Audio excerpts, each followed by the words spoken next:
真正能看懂动物世界的人，早就放弃维护人际关系了。人只是穿着衣服的高级动物而已，到最后关头，本性都会暴露无遗。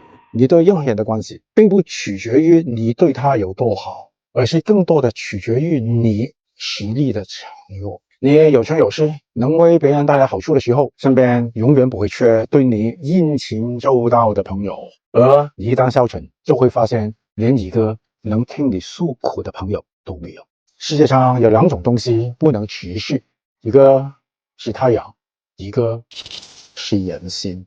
永远不要低估人心蓄力的规则，做好自己，亲疏随缘。